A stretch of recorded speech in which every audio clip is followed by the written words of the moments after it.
What happens when the owner of a restaurant hears his customers speak ill of him, not knowing he's standing right behind them? Can a simple conversation reveal everything that's wrong with a dream he worked so hard to build?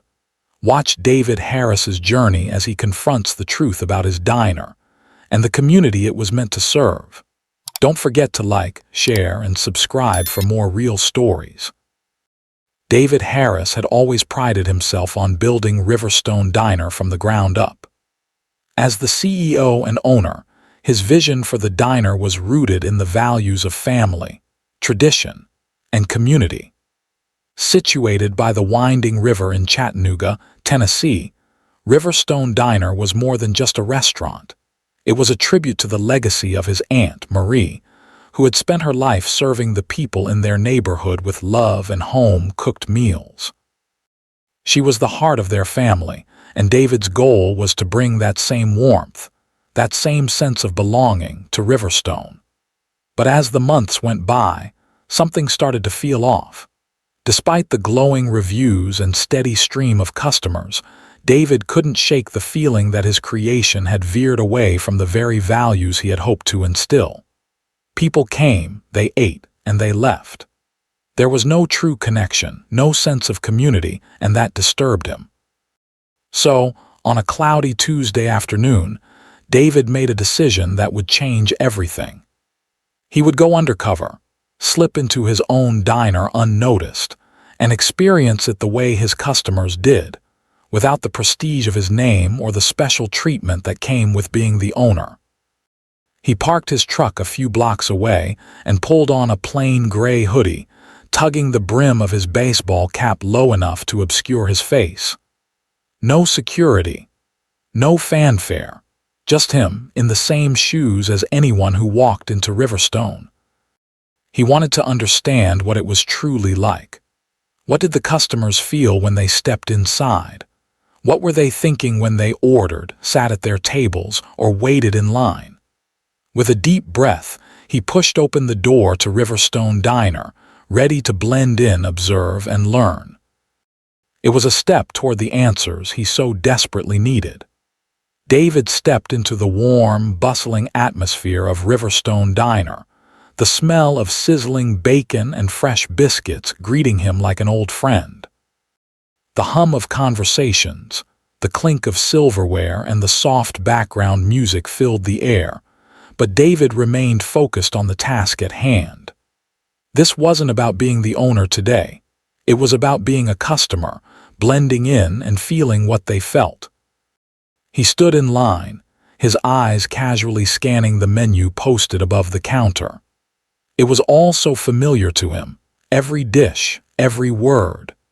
He had seen it all 100 times, but today, for the first time, he truly took in the choices from a different perspective. He felt the tension in the air, impatient patrons, hungry workers, the quiet whispers of people who came for comfort food and a sense of belonging. Despite knowing exactly what he would order, David studied the menu for a moment longer, giving himself time to breathe and absorb the experience of simply being a regular diner. As he stood there, the sound of 2 teenage girls caught his attention.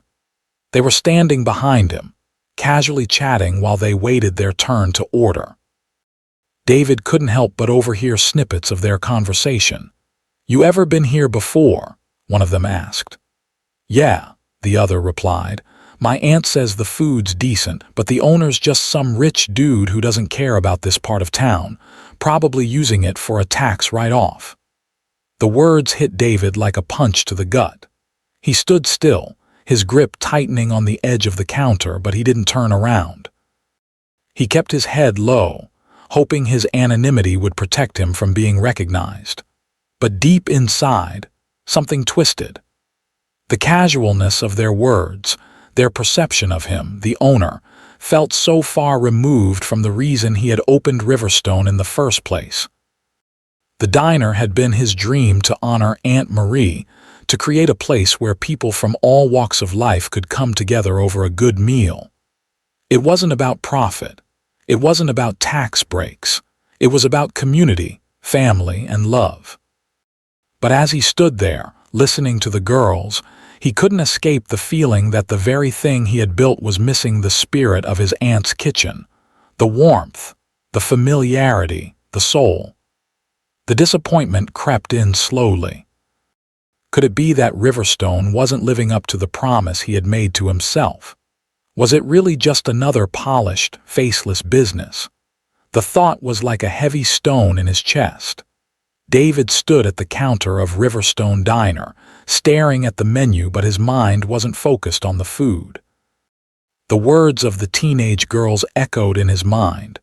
The owner is just some rich guy who doesn't care about this part of town, probably using it for a tax write-off. The diner, his dream, was supposed to be more than a business. It was meant to honor Aunt Marie's legacy, to be a place where people felt welcome, where the food wasn't just a meal but a means of connection. Yet as David stood there, the truth hit him. Riverstone felt too perfect. The polished decor, the sleek design, the efficient staff, it was all too clean. There was no warmth, no soul. It felt more like a business than a home, and that realization stung deeply. David ordered his usual meal, but it arrived too quickly, almost too mechanically. The cornbread was slightly overdone, the greens were dry, and the chicken, though good, didn't taste like it was made with the love and care Aunt Marie had poured into her cooking. It was as if the essence of what he had hoped for had been lost somewhere between perfection and business efficiency. He barely touched his food, his mind racing with disappointment. Riverstone had become exactly what he didn't want it to be. He wasn't just building a business. He was supposed to be creating a community, a place where everyone could feel at home, like Aunt Marie's kitchen. Leaving his half-eaten meal behind, David stepped out into the cool Chattanooga air, the weight of his thoughts pressing on him. He needed answers, and he wouldn't find them sitting alone in his office. He decided to take a walk through the city, talk to the people he built Riverstone for, and get their honest feedback. His first stop was Marcus's barbershop, where the buzz of clippers and casual conversation filled the air. Marcus had been cutting hair in the neighborhood for over 20 years. If anyone knew the heartbeat of the town, it was him. After a brief exchange, David shared his concerns. "I'm hearing things about Riverstone, things that make me wonder if I'm missing the mark," he said, his voice heavy with doubt. Marcus leaned back in his chair and nodded thoughtfully. "I've heard the same. Some folks feel like it's too fancy, too polished. They say it's not for them, like they've got to dress up just to come in. It's like a place for outsiders, not locals." David's stomach sank. He had feared this, but hearing it out loud hit him harder than expected. His pursuit of perfection had driven him away from the very people he wanted to serve. Continuing his walk, David stopped at the local community center, where a group of high school students was working on a mural project. He introduced himself to Monica, the program coordinator, and casually asked if any of the students had visited Riverstone. One of the teens, a girl with long braids, shrugged. "My mom says it's too pricey. It doesn't feel like it's for people like us." David's heart sank further. It wasn't just about the cost. It was the feeling of alienation. Riverstone, despite all its success, didn't feel like it belonged to the community. The feedback he received today wasn't just an eye-opener, it was a wake-up call. David had created a space that looked good, but wasn't rooted in the people it was meant to serve. He'd lost touch with the very essence of what had driven him to open Riverstone in the first place. It was time to listen, to truly understand what was missing and what needed to change. The feedback had been overwhelming, but it was exactly what David needed to hear. As he walked back to his truck, the weight of the day's conversation settled on him. Marcus had been right. Monica had been right. The people of Chattanooga didn't just want a place to eat. They wanted to feel a part of something, to feel seen and valued. And Riverstone, in all its polished perfection, wasn't giving them that. David knew it was time to make a change. But how? The restaurant needed more than just a makeover or a new marketing campaign. It needed to reconnect with the people. To do that, David realized he had to create a space where people could come together, share their stories, and see Riverstone for what it was meant to be, a home, not just a place to dine. And so David made a bold decision. He would host a community dinner, but not the kind of event where cameras would roll, where speeches would be made, or where the goal was to impress. No, this would be different. The idea was simple, just food and conversation. He would invite the community to come, break bread together, and share a meal in a space that was meant for everyone. No formalities, no agendas, just a chance for people to connect, something Riverstone had forgotten to offer. David sent out word, no press, no special invitations, just word of mouth and a handwritten sign posted on the window, community dinner. Sunday at 4 p.m., just food, no speeches, just us. He wasn't sure how many people would come, but that didn't matter. What mattered was that he was taking the first step toward reconnecting with the very people who had always been the heart of the diner. The night of the event arrived. David stood at the entrance of Riverstone, watching as the clock inched closer to 400 p.m. He had spent the morning with the kitchen staff, making sure the food was prepared with care, the way Aunt Marie would have done it. Fried chicken, collard greens, sweet potatoes, cornbread, banana pudding, comfort food that would remind everyone of home. As the first guests trickled in, there was an awkwardness at first. People shuffled into the diner, unsure of what to expect. David greeted them with a warm smile, but this wasn't about being the CEO tonight. This was about being a part of the community.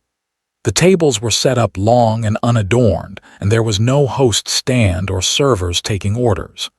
Just long wooden tables, filled with platters of food and people sitting down together. The initial hesitancy soon faded as the food was passed around, and the sound of clinking silverware and soft conversation filled the air. David moved between the tables, chatting with the guests, listening to their stories. Some had lived in Chattanooga their whole lives, others were new to the area, but all shared a common thread. They were part of this community, and they had a right to be there. As the evening progressed, people started to relax. Strangers became neighbors, and neighbors became friends. David looked around, seeing people who would never have shared a meal together otherwise. Construction workers, teachers, high school students, and retirees, sitting side by side, sharing stories and laughter. The air was thick with the sounds of the community coming alive. There were no barriers, no walls of pretense, no separation between those who belonged and those who didn't. For the first time in a long time, Riverstone wasn't just a restaurant, it was a space where people belonged. By the end of the evening, the diner was full and the energy was palpable. People lingered after the meal, talking and laughing as they cleaned up together. David stood at the back, watching the room, his heart swelling with pride. This was what he had wanted all along. This was the spirit of Riverstone, family, warmth, and a sense of belonging. The community dinner was a huge success. But it wasn't just about the food, it was about the connection. People left feeling like they were part of something, like they truly belonged at Riverstone. And David realized, as he watched the last of the guests walk out the door, that this was just the beginning. Riverstone had found its soul again. The evening of the community dinner had left David with a sense of clarity he hadn't felt in months. As the final guests left Riverstone, David stood in the quiet diner, taking in the emptiness that felt different than before. The space was no longer sterile or perfect. It was full of life, full of the energy of real human connection. The walls, once adorned with glossy photographs of musicians, were now alive with artwork from local kids. The sounds of jazz had been replaced with music that felt authentic, local artists, voices of the community, and the hum of something real. David walked around the restaurant, soaking it all in. The bright white tablecloths that had once graced the tables were gone, replaced by long, rustic wooden tables where strangers became friends. The warm, welcoming atmosphere, one he'd been searching for, had finally taken root. He could see it now. The perfection he had strived for, an ideal of cleanliness and order, had never mattered the way he thought it did. What mattered was the feeling people had when they entered. It wasn't about a pristine space or a perfectly executed meal. It was about the experience, the sense of belonging, the connection between people, and the familiarity of a space that felt like home. David knew it was time for a change. He had spent too long perfecting the details, obsessed with the idea of running a business rather than building a community.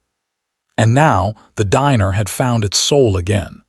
He could feel it in the air. It wasn't just a place to eat. It was a place where people could come together, share stories, and connect. The next morning, David gathered his staff in the diner. He had already made his decision. Riverstone wasn't just going to be a restaurant anymore.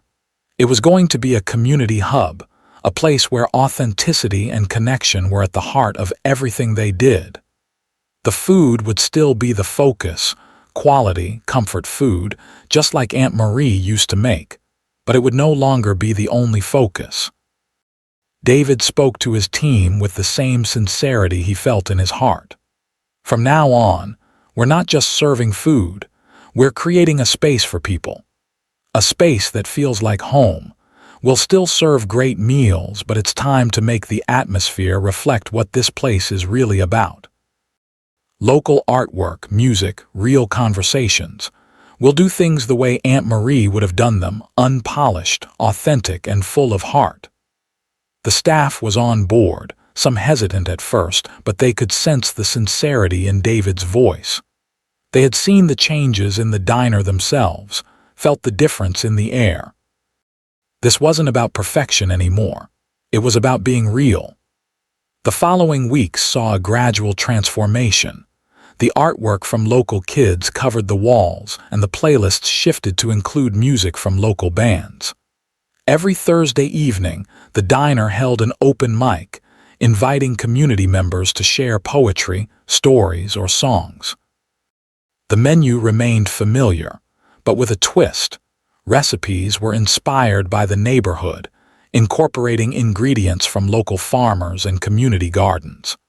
But the most significant change was the way people began to come in. It wasn't just for the food anymore.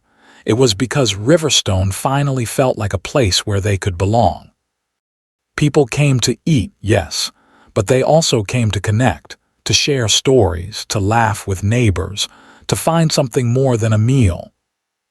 Riverstone had become a true reflection of its community, a place where everyone felt heard, seen, and valued. David had found his way back to the true spirit of Riverstone, and in doing so, he had created something far more valuable than a successful business. He had created a home, and in that home, the community had found a space to thrive. David leaned back against the counter of Riverstone Diner, watching the familiar rhythm of the kitchen and the hum of conversations around him. He had spent months focused on the wrong things, on profits, on perfecting the restaurant, and on creating something that looked right on paper. But in the end, none of that mattered. What mattered was the connection, the relationships he had built with the community, and the warmth that filled the space when people walked through the door. His journey had taught him a valuable lesson. True success wasn't measured in financial growth or perfection. It wasn't about creating a slick, polished image. It was about being present, truly listening to the people who walked into his diner and creating a space where they felt seen, heard, and valued. David remembered the day he overheard the two teenage girls in line at the diner. At the time, their words had stung. He had wanted to create a place that made people feel welcome, a home for the community. But instead, he had built something that felt distant, a business that didn't truly connect. That realization was painful, but it was also the wake-up call he needed. When David decided to listen, to walk through the streets of Chattanooga and talk to the people who were supposed to be his customers, he began to understand what Riverstone was really missing. It wasn't just the food, it was the authenticity, the feeling of belonging, the sense that the place was made for them. The diner had been missing heart. As he reflected on his journey, David understood that the true value in business was not about keeping up with trends or chasing the perfect look. It was about staying close to the people, understanding their needs, and responding to what they truly wanted. Riverstone had become a place that reflected the spirit of the community, a space where people could gather, share stories, and break bread together. The diner was no longer just about serving food, it was about building a space where people felt like family. David's story was a reminder that no matter how successful a business may appear on the surface, its real success lies in its ability to connect with people. The most important thing he had learned was not to create something perfect, but something real. And in doing that, Riverstone had become more than just a diner. It had become a home for the community, and that was the greatest achievement of all.